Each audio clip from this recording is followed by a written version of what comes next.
Performance-oriented payment. We all get paid for our jobs. However, some of us might have an income which is based on delivering a certain amount of hours, being present or working for a certain amount of hours. Others might have a base salary and a commission, and others may have any form in between.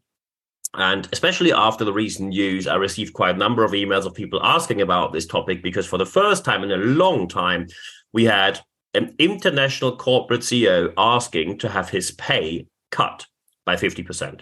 And that is a rare occasion. And our topic today and in this week will be performance-oriented payment and how to deal with it. Often leaders are considered to be overpaid, but normally people who make these statements are people who have no clue about the details of how the payment is structured. Often envy is the driving factor in these cases. So do not listen to any of these people. The case we're talking about is the case of Tim Cook. Tim Cook, Apple CEO, asked to have his pay reduced by 50%.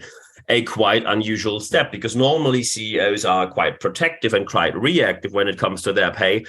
So it is even more of a rare occasion that a CEO proactively asks the board and the shareholders to reduce his pay. And by the way, he got his pay cut, not by 50, but by 40%. And that means his pay now is still quite high, $49 million. But here we come to the important details, because you often will only read the headline, Tim Cook gets a salary cut, still 50 million pay. And people will say that is just atrocious. It is obscene. And no, it is not. First, this man is leading one of the most important corporations we have in the world. 50% probably on all communication in the private or corporate world rely on any kind of Apple devices. He not only is the successful person who inherited the job of Steve from Steve Jobs, which was an incredibly difficult position to fill, but he did so successfully. So his pay, $49 million, $3 million of that pay is his guaranteed base salary. $3 million. So that means about 5% of his pay. Just look at your paycheck and think, what if someone would tell you 5% is guaranteed? So 49 million, 3 million are guaranteed income, 6 million are bonuses, and the rest is all based on stock performance. And it is exactly the people who invested in Apple, the shareholders, who criticized Cook before, because from time to time, the stock exchange, the stock dropped by nearly 1/4, sometimes by 27%. There were different reasons. Difficulties in the supply chain, COVID again played a big role, especially when producing in China. And of course, when you have a pay which is highly relying on stock performance, you always run the risk of practicing the outdated and not very practical and totally not sustainable principle of shareholder value only, which is not a way how to run an organization. So we have to look into how to do it better. So first, you need a concept for your salaries. And I'm going to give you some examples of that. But in general, and we talked about that in a different podcast before, you need income bands. Income bands from to for absolutely any job. And normally within the band, you have 5 different stages. 3 meaning you are in the middle. It means you can work with fulfilling all of the expectation, but you can work independently. You can do your job. The job you get paid for, you can simply do. Tick off the box, job done. 1 means you're very new, you have to be trained, you basically can't do anything, people have to train you to do the job properly. And 5 means you are so well qualified that you can train other people on the job you are doing right now. So you have 5 stages where you can be, so people can develop within the same band. And yes, income bands may overlap from one position to the other. The main question you have to ask yourself is it beneficial that you have a performance-oriented share of the income? Because there are certain jobs, certain positions where it is not helpful. And now you might think, excuse me, how can it not be a good idea to pay people based on performance? I just give you a very simple story, then a practical example of it. So there was a story which is hundreds of years ago. A village had a plague of rats all over the place. And the king said, I pay anyone who kills a rat 1 copper coin. So people started to kill rats because 1 copper coin was quite something. And people started to kill rats. However, the rat plague, the whole flood of rats in the city didn't reduce. And people were wondering why. And after a while, people found out that there were certain people who started to breed rats. People who started to create their own rat farms to get more and more rats because it was easier to make money simply having rats all together. So more and more rats will reproduce and you kill them immediately. So you kill them off, which means you always get a copper coin. Way easier money than going to work. So you see, as soon as you have a certain system in place where performance is paid and you don't think it through, people will very quickly find the trick and call you out on what you have done in the first place. And there are certain jobs where it's not helpful when a performance-related payment happens. I give you an example. We do not want to pay the police based on the amount of arrests, because then more people will be arrested for no reason. You also, when you have, and the general rule is, when the idea of the job to serve is to serve a greater good, often a greater good towards society, then a performance-related job is not helpful. Because let's say you would do it in a social sector where, for example, you have juvenile delinquency, social workers should take care of young people, and you would say, I pay you per young person you talk to. People would simply care less, give shorter talks, have shorter chats, and just talk to more people without helping them. If you would do the same in a hospital and you say the more patients you take care, you get a certain share from that, people would simply care less about the individual and just do the highest amount of people possible with the quickest medication possible, which is not what we want. So when the greater good, service to society, or serving a greater good towards XYZ is in the focus of the job, a performance-related payment is not helpful because you do not get a sustainable result. However, that is only a small fraction of jobs in this world that are serving a greater good. It is very important that people in most other jobs know the employer is not asking you for a certain amount of hours. Maybe that's in your contract, but they pay you to get the job done. And the idea to say that you only owe a certain amount of hours is absurd. You are there to get the job done within a certain amount of hours. However, of course, employers have to be blamed as well, because some employers say, when someone gets the job done quicker, they still have to sit around for the hours because they owe me the hours. So you have to decide, what do people owe you when you have a contract with them? And I highly recommend that you focus on the service, not on the amount of hours. However, having a framework, and often it is a legal obligation in many countries, having a framework where you say that is the maximum amount of hours you normally should spend at work is helpful for both sides, maybe. But at the end, it is your decision. Let's say you talk about a company where you have production plans, you have administration, you have sales. Whatever you do, it always can be measured because you have two main factors. One is KPIs, key performance indicators, clearly measurable numbers, piece, liter, square meter, deliverables, amount of clients, amount of revenue, profit, gross profit, net profit. It's all possible. It all can be measured. And that is something where organizations are doing quite well. However, the other factor often is ignored, the CSFs, the critical success factors. So, for example, motivation, or how is the atmosphere in the team? How much are people identified with the employer, with the employer's brand? How much are people inclined to stay there for a longer run of time instead of just having another 2-year episode in your CV?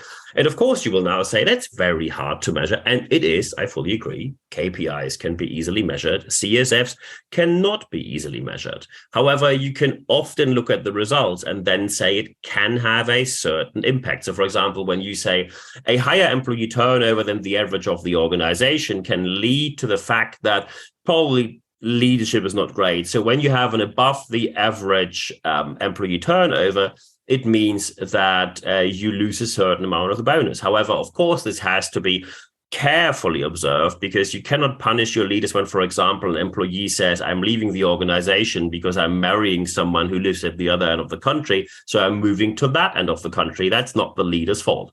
So you see, it is more complex than we think to set up a system of performance-based payment.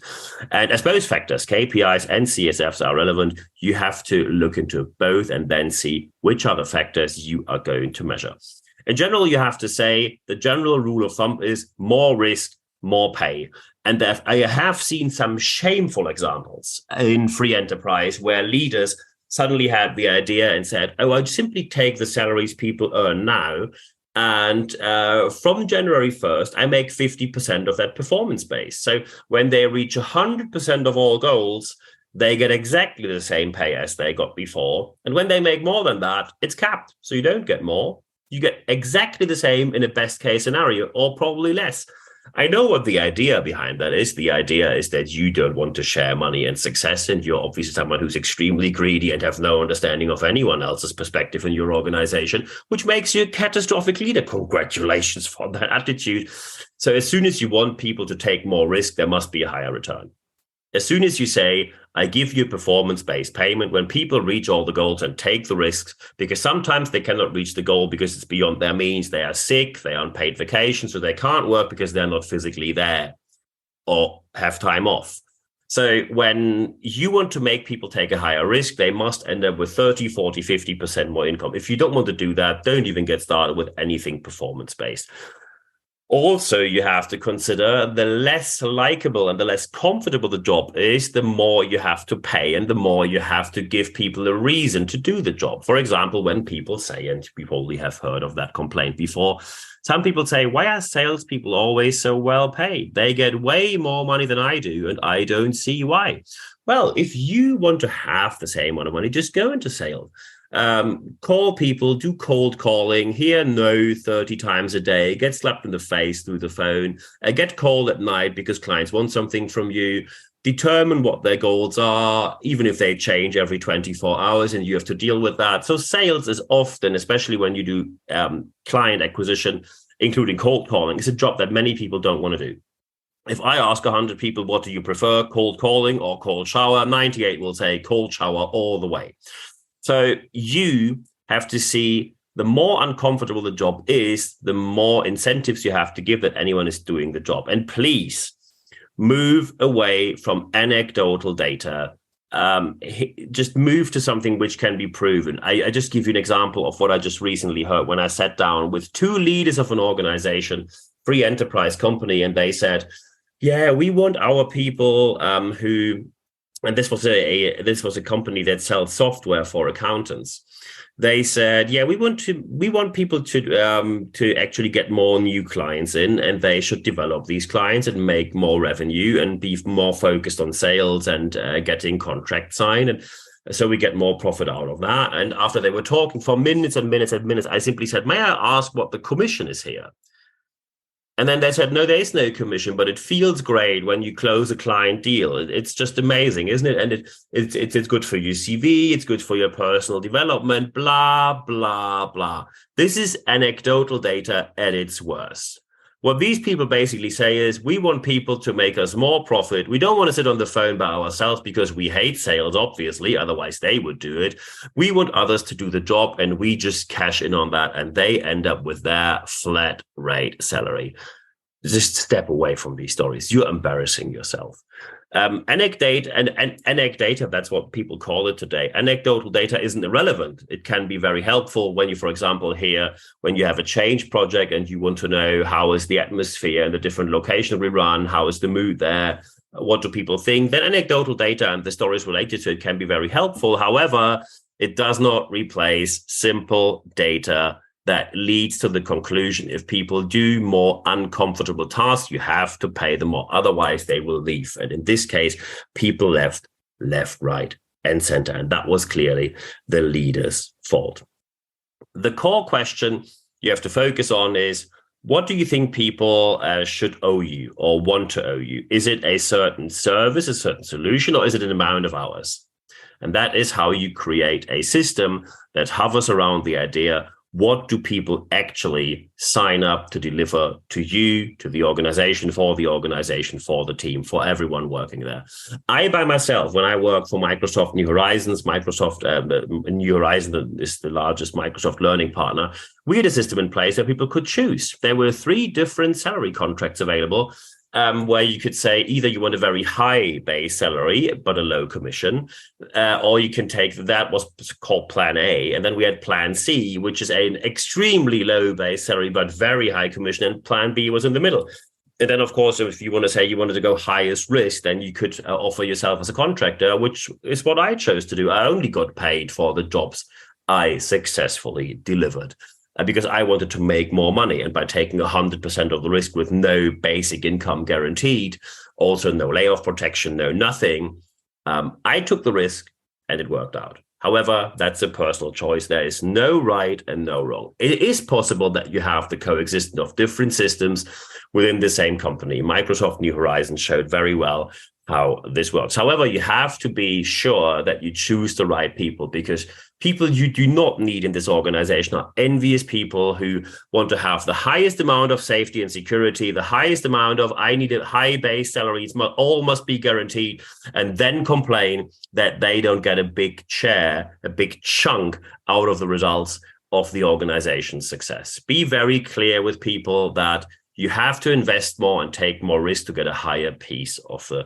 return. A coexistence is possible, but not with an envious bunch. So be sure that you pick the right people. There's no right, there's no wrong here. It is simply your call how to decide how you want to design the income structure of your organization.